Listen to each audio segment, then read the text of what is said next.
Udi, kan tadi ada kegiatan-kegiatan juga yang bersifat bisnis gitu. Ya, Nah, kalau ada betul. pendapatan atau keuntungan, Ya, itu kemana perginya si pendapatan atau keuntungan ini ya, dari kegiatan-kegiatan bisnisnya itu?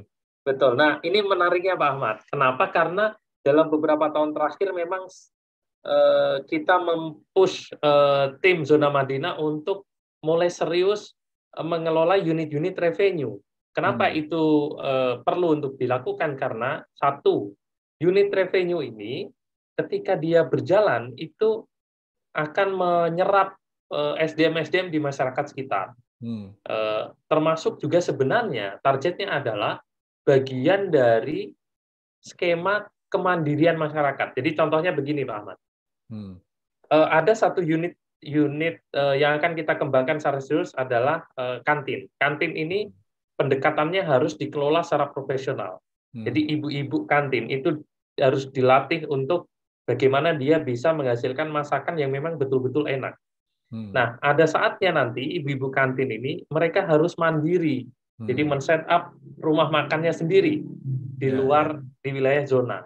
Lalu diganti Jadi ibu-ibu mentas, baru istilahnya begitu. mentas. Jadi dia lulus, Mentas. kemudian di tempat atau melakukan Ya, kegiatannya pindah ke masyarakat, tidak di zona ya. Madinah Jadi lagi. Ya, diinkubasi bisnisnya secara mandiri nanti Pak. Nah, ya. lalu yang jadi efek sosialnya itu sangat penting. Jadi memandirikan. Jadi dia semacam kayak tempat pelatihan, tetapi pelatihannya itu praktik langsung gitu Pak. Nah, lalu yang kedua Pak Ahmad, bahwa ekspektasinya kawasan ini kan kawasan yang mandiri dan berdaya. Kalau orang tua kami di Dompet Duafa, Pak Parni itu kan mengenalkan tentang philanthropreneurship. Jadi filantropi dan entrepreneurship. Filantropi itu terwujud dalam bentuk program-program layanan, program-program yang sifatnya memberdayakan. Lalu entrepreneurship itu diinisiasi untuk memastikan sustainability lembaga, dalam hal ini Zona Madinah, itu terjamin. Jadi ada dukungan sumber daya yang tidak berasal dari donasi, tidak berasal dari sumbangan masyarakat, tetapi sumber daya yang dihasilkan dari unit revenue yang dikembangkan. Nah, tentu tidak 100% profit yang muncul itu lalu kemudian digunakan oleh tim Zona Madinah, tetapi mayoritas harus kembali disalurkan melalui program-program yang diinisiasi oleh zona. Jadi kalau beberapa model zakat produktif yang hari ini sudah dikelola dan dikelola oleh Dompet Duafa, dan kita juga akan dorong itu terimplementasi di zona Madinah, Pak Ahmad, itu kita hanya akan mengambil 25% net profit itu untuk mendukung operasional lembaga. Lalu sisanya adalah disalurkan kepada masyarakat dan digunakan untuk mengembangkan program. Jadi berarti 75%-nya itu untuk masyarakat dan pengembangan program. 25%-nya boleh atau kami optimalkan untuk memastikan sustainability lembaga. Nah, itu yang menarik Pak Ahmad hari ini. Jadi dan challenging. Jadi menantang sekali karena kan ngelola unit revenue itu tidak semudah ngelola program gitu. Ada untung rugi, ini bicara tentang profesional bisnis begitu. Betul. Butuh ini sendiri, kompetensi sendiri di bidang ya, bisnis ya. Betul Pak Ahmad. Jadi kalau dihitung-hitung itu sekarang ini berapa banyak penerima manfaat Zona Madinah itu? Ya. Kalau kita hitung misalkan per tahun Pak Ahmad, per tahun itu bisa mencapai lebih dari 1.000 penerima manfaat dalam beragam model program yang mereka dapatkan. Jadi misalkan hari ini Masjid Al-Madinah itu mendampingi banyak majelis taklim. Ya, ibu-ibu, kemudian majelis taklim, bapak-bapak itu juga terhubung dan difasilitasi. Jadi semangat untuk belajar ilmu agama itu juga perlu kita dorong dengan award ya, jadi penghargaan ya ke mereka. Kemudian kita juga program kesehatan itu juga seluruh masyarakat Jampang automatically member dari rumah sehat terpadu. Jadi berarti tapi kan tidak semua masyarakat Jampang dalam setahun dia sakit begitu. Jadi belum tentu mendapatkan Betul, belum tentu semuanya berobat. Ya. Apalagi sekarang kan orang kalau sakit milih di rumah kan Pak Ahmad. Ya, ya, ya, Iya, ya. kalau tidak parah Benar, benar. menghindari untuk kelayanan kesehatan gitu. Jadi 1.000 Nah, itu menghitung yang berobat saja gitu gampangnya. ya betul. Jadi Komponennya ya. termasuk yang layanan pendidikan Pak Ahmad melalui Jampang English Village. Ya. Kemudian juga UMKM yang hari ini kita dampingi melalui program rumah kemasan dan beragam program lain Pak Ahmad. Ya, ya. Itu kan juga berarti banyak orang akhirnya mendapat manfaat karena menjadi pegawai, tanda petik, ya, yang menjadi karyawan di area zona Madinah itu. Jadi ya, misalnya di betul. rumah sakit mereka jadi pegawai, di ya. Bumi Pengembangan di sana juga jadi pegawai, jadi guru betul, misalnya, di betul. dokter juga bekerja di RSD. Ya. Nah itu kalau yang seperti itu aja berapa banyak itu yang seperti itu gitu? Ya, ini yang kita tidak masukkan sebagai penerima manfaat, tetapi kita masukkan sebagai kelompok masyarakat yang kita hire secara profesional ya. Jadi kita rekrut secara sebagai profesional. Sebuah proyek kan itu manfaatnya sebenarnya. Dalam arti kalau kita lihat proyek wakaf ini juga bermanfaat memberi pekerjaan kepada sekian banyak orang gitu. Betul banget. Nah, secara data data yang validnya memang saya belum bisa sajikan Pak Ahmad. Tapi kalau kita bisa hitung proporsi, misalkan di pendidikan ya. Di pendidikan itu 1:20 guru, Pak. Jadi satu guru itu rasionya 20 siswa. Nah, hari ini Smart Excelsior Indonesia itu ada 5 angkatan ya dalam satu tahun.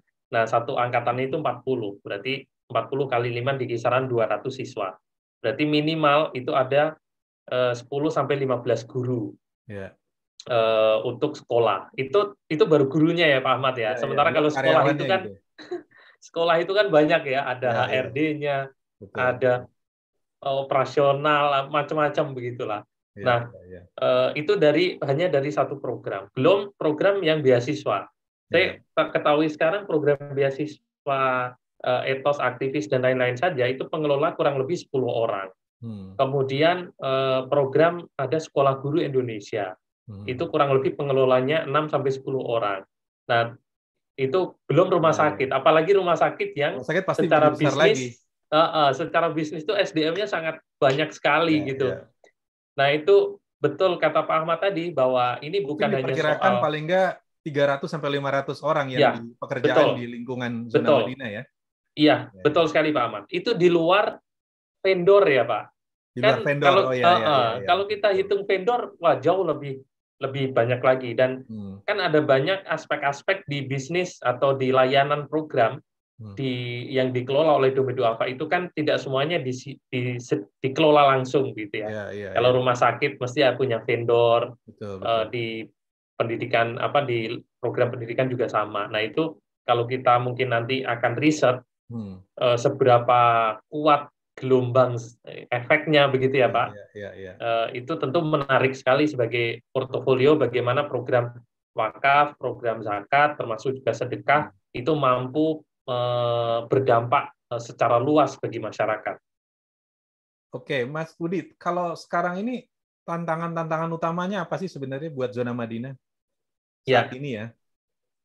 Baik, Pak Ahmad, tantangan besar zona Madinah kalau menurut saya adalah bagaimana bertransformasi dari entitas yang sebelumnya hanya concern dalam dunia pemberdayaan menjadi entitas yang juga harus menumbuhkan unit revenue.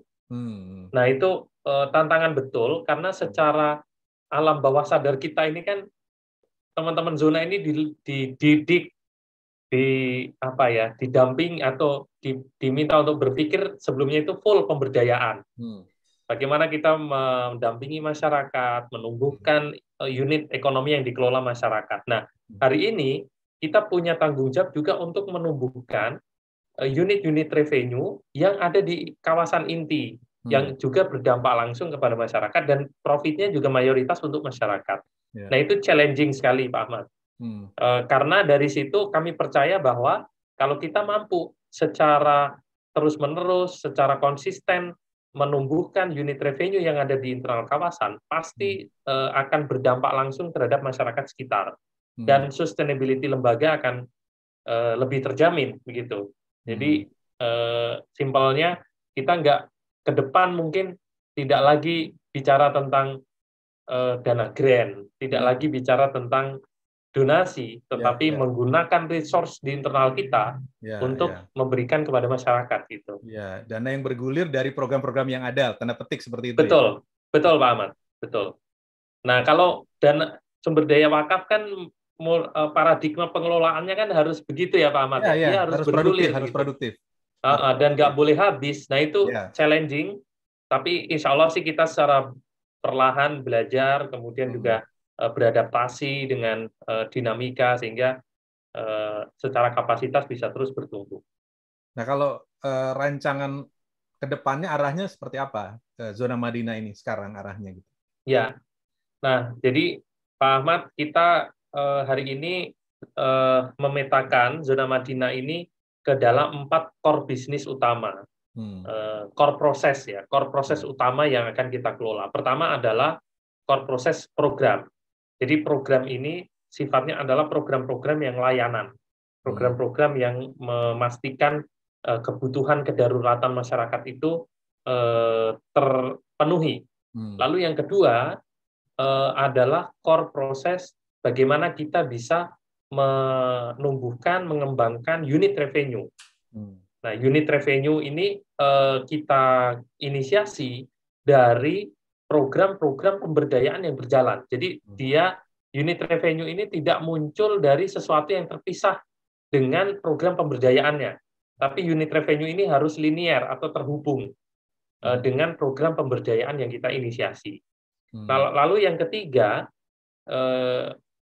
aktivitas utama yang hari ini sedang kita kejar adalah kemampuan kita untuk mengkomunikasikan dan men-selling, menjual. Menjual itu dalam artian bukan hanya soal transaksi, Pak Ahmad, tetapi menarik publik untuk hadir, menarik publik untuk datang, menarik publik untuk melihat. Nah, dari situ kemudian muncul transaksi. Jadi transaksi itu efek saja. Jadi kalau semakin banyak publik ingin tahu tentang zona, lalu mereka datang ke sana, ternyata ada area panahan, ternyata ada guest house, ternyata ada kafe Madaya, atau ternyata ada co-working space yang mereka bisa pakai. Nah, itu ketika mereka hadir kan pasti muncul transaksi. Nah, transaksi itu berharap juga berdampak kepada masyarakat. Jadi kemampuan kita men-selling, menjual, atau marketing terhadap semua potensi yang ada di zona Madinah, itu akan jadi concern ketiga kami, Pak Ahmad. Nah, yang ketiga tentu aspek operasional atau aspek keempat ini aspek kelembagaan atau aspek operasional. Jadi kami meyakini bahwa semua yang kami lakukan itu berhasil atau tidaknya itu bergantung pada kapasitas kami, kapasitas kemampuan manajemen dalam mengelola target, mengelola program, mengelola dinamika yang ada di masyarakat. Karena itu kami concern juga untuk menumbuhkan secara internal SDM-SDM di zona Madinah, kemudian prosedur-prosedur pengelolaan kelembagaan, sistem manajemen yang dibangun, dan adaptif terhadap dinamika perkembangan teknologi, Pak Ahmad. Jadi kami meyakini hari ini kalau kita tidak adaptif terhadap perkembangan teknologi, maka kita akan ketinggalan zaman.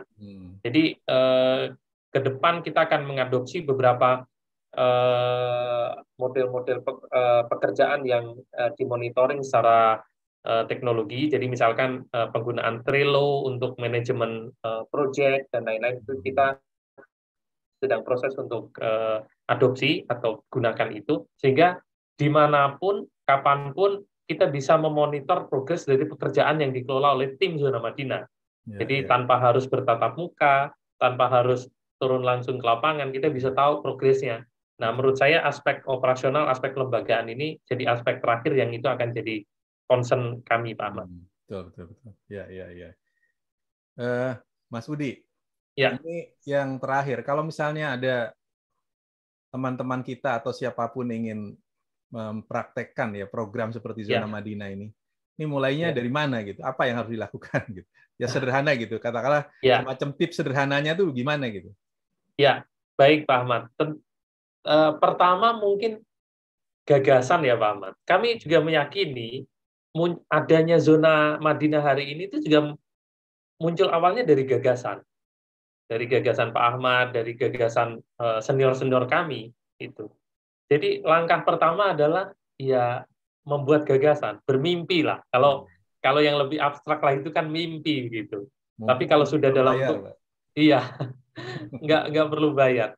Tapi kalau sudah dalam bentuk gagasan kan berarti ada dokumennya. Kalau bahkan dulu saya sempat membaca dokumen yang dihasilkan dari eranya Pak Ahmad itu kan ada site plan, di situ ada hotel sekian lantai, jadi pusat meeting point begitu ya. Itu gagasan.